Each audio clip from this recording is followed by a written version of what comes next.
Hello and welcome back to another episode of Quotes This Week presented by LiveLaw. I am your host Syed Amir Hussain and I'll take you through the most significant courtroom developments from across the nation. From the Supreme Court to local courts, I've got you covered with crisp and clear summaries. But for a deeper understanding, I will always encourage you to check out the news articles available on our website www.livelaw.in. In this episode, we are going to talk about the Constitution Bench hearing in the electoral bonds case, a review petition challenging the marriage equality decision, Manish Sisodia's bail, and much more. So let's dive into the headlines. Throughout this week, a constitutional bench of the Supreme Court heard a batch of petitions challenging the electoral bonds scheme. The central issue was the transparency and legitimacy of political funding. The government's stance was that the scheme facilitated the flow of clean money into politics through official banking channels, thus curbing the use of black money. The government further contended that it was necessary to keep the identity of the donors confidential so that they would not face any retribution from political parties. However, the petitioner maintained that the anonymity of the scheme compromised transparency and allowed for contribution through shell companies. On Monday, ahead of the Constitution Bench hearing, the centre contended that citizens do not possess the right to know the funding sources of political parties. The petitioner's argument that such a right existed was refused by Attorney General R. Venkataramani, who emphasized the scheme's promotion of clean money and tax adherence.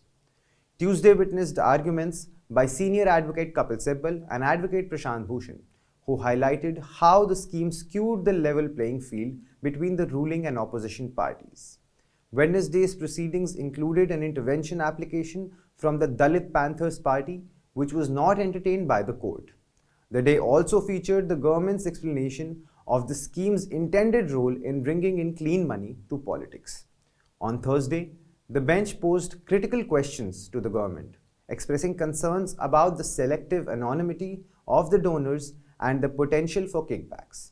The court also reprimanded the Election Commission for its lack of data on electoral bonds donation till date, as previously ordered in April 2019. The counsel for the commission handed over the available data furnished by political parties in a sealed cover and agreed to collate the data till date. After hearing the parties, the Constitution Bench reserved its judgment. For more information, you can always log on to www.livelaw.in. The Supreme Court has declined to intervene in the decision made by Allahabad High Court Chief Justice P. Divakar to transfer the Kashi Vishwanath Gyanvapi Mosque dispute cases to his bench from a bench of another judge. Anjuman Intizamiya Masjid Committee, the managing body of the Gyanvapi Mosque, had challenged the Chief Justice's order of transferring the committee's petitions contesting the admissibility of suits by Hindu worshippers seeking the right of worship in the Gyanvapi Mosque. The High Court's Justice Prakash Padya had completed hearings and was set to deliver the judgment on August 25th. However, Chief Justice Divakar withdrew the matter from Justice Padya, citing concerns about the delayed judgment and the change in the roster. The Supreme Court, in dismissing the SLP, upheld the reasons provided in Justice Divakar's transfer order. In a related development, the Archaeological Survey of India informed a district court in Varanasi that it had concluded the survey of the mosque premises and that its technical members were preparing a comprehensive report. The ASI had been conducting a scientific survey of the Gyanvapi complex in Varanasi to ascertain if the mosque was constructed over a pre-existing Hindu temple structure. The ASI has been instructed to submit its report by November 17th. For more information, you can always log on to www.livelaw.in. The Supreme Court has repeatedly expressed its dissatisfaction with the lengthy delay in the decision on disqualification petitions against the rebel Shiv Sena MLAs who had sided with Eknath Shinde, leading to the fall of the Mahavikas Aghadi government last year. For more context, in May, a constitution bench of the court refrained from restoring the Uddhav Thackeray-led government and refrained from directly adjudicating the disqualification petitions, citing a lack of extraordinary grounds. However, it had asked the Legislative Assembly Speaker to decide the petitions within a reasonable time frame. In July, Sunil Prabhu, a member of parliament belonging to the Uddhav Thackeray-led Shiv Sena, approached the court seeking a direction to the speaker to expeditiously decide the question of disqualification, which has been pending since last year. Recently, the speaker was reported to have established a one-year hearing schedule, drawing criticism from senior advocate Kapil Sibal, who questioned the need for such an elaborate procedure when the 10th schedule called for proceedings of a summary nature. Chief Justice D.Y. Chandrachud expressed the court's dissatisfaction to Solicitor General Tushar Mehta, emphasizing that the disqualification petitions must be decided before the upcoming elections.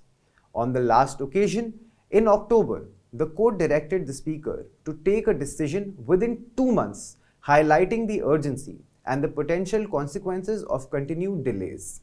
In the latest update, the bench, while hearing the writ petition filed by Sunil Prabhu and Jayant Patil, both seeking prompt action by the Speaker on the disqualification petitions against the MLAs in Eknath Shinde's and Ajit Pawar's faction, disapproved of the Speaker's request for a lengthy extension.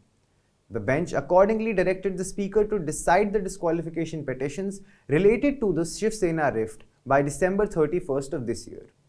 The court, however, agreed to grant an extension till January 31st next year for the petitions concerning the NCP rift. For more information, log on to www.livelaw.in.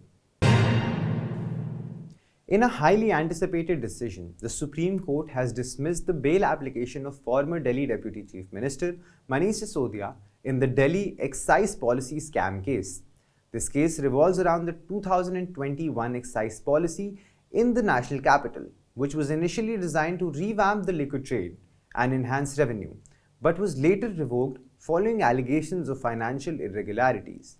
The allegation is that the policy, which sought to completely privatize liquor trade in the national capital, favored private entities at the expense of the public exchequer, raising concerns of corruption.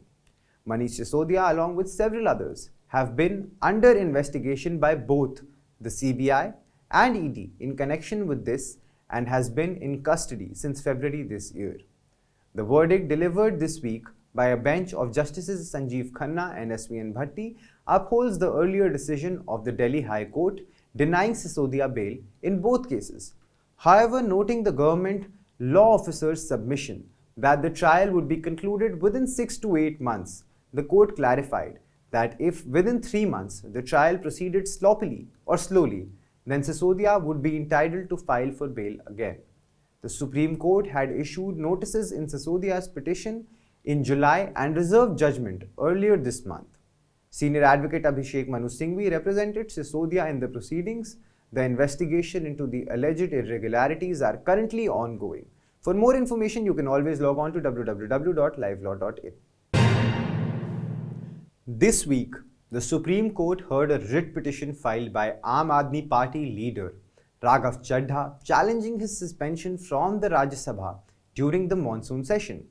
The court voiced deep concern over the indefinite suspension of a member of parliament, emphasizing its potential impact on the people's right to representation. Chaddha's suspension stemmed from allegations that he failed to confirm the willingness of certain members proposed by him for the Select Committee on the GNCTD Amendment Bill. The court also highlighted that a member who disrupts the House is usually suspended only for a remainder of this session. Senior advocate Rakesh Dwivedi, representing Chaddha, confirmed that his client has already apologized for the incident and was prepared to offer a written apology to the Rajya Sabha chairperson. The Attorney General, meanwhile, argued that the suspension was based on a resolution passed by the House and questioned the Supreme Court's authority to intervene in the exercise of privileges by the House. The hearing was adjourned until the end of the week, with instructions for both sides to compile their submissions. This Friday, when the matter was taken up for the second time this week, the court recorded Chaddha's statement agreeing to tender an unconditional apology to the Rajya Sabha chairperson and urged him to view this apology sympathetically. The hearing in this case will resume after the Diwali break, and we shall come back to you with further updates. For more information, log on to www.livelaw.in. In a recent development, a review petition has been filed in the Supreme Court challenging the judgment in the marriage equality case. For more context, on 17th October, the top court delivered its highly anticipated judgment in a batch of petitions seeking the grant of legal recognition for marriages between non-heterosexual and queer people. 4 separate opinions were pronounced by Chief Justice D.Y. Chandrachud and Justices S.K. Kaul, Ravindra Bhatt and P.S. Narasimha, while refusing to grant legal recognition for queer marriages, which it said was a matter for the Parliament to legislate to decide. The court directed the Union of India to form a committee to examine the rights and entitlements of those in queer unions, even without formally recognizing such union as marriage. Against the judgment, a review has been filed criticizing it for not providing legal protection to queer couples despite acknowledging the discrimination faced by them. This review petition states, is a failure to uphold fundamental rights. In other words, the court has been accused of recognizing the violation of fundamental rights without taking necessary steps to prevent discrimination, alleging that the marriage equality judgment contained errors apparent on the face of the record and is perceived as self-contradictory and manifestly unjust. The review petition has urged the court to reconsider its decision, particularly in view of the need for legal protection for queer couples. Further details on the ground presented in review petition can be found on our website at livelaw.in. In another significant development, the Supreme Court has granted interim protection to journalists Ravi Nair and Anand Mangnale from potential arrest by the Gujarat police following their article on the Adani Hindenburg row.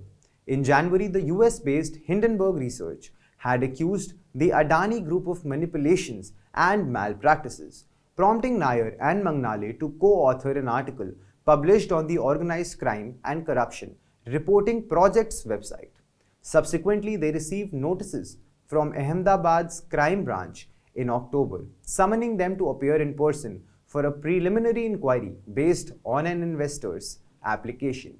During the hearing, their counsel advocate Indira Jaisingh highlighted the lack of specific information provided to Nair and Mangnale, including the absence of the application copies and the details about the legal provisions invoked in the notices.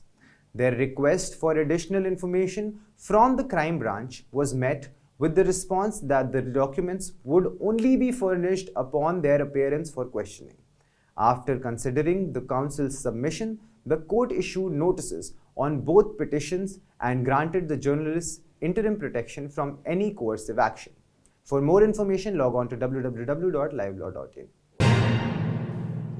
Former Andhra Pradesh Chief Minister N. Chandrababu Naidu has been granted interim bail for 4 weeks on medical grounds by the Andhra Pradesh High Court in the skill development scam case. The court, however, has imposed restrictions barring his participation in political rallies or interviews during the bail period.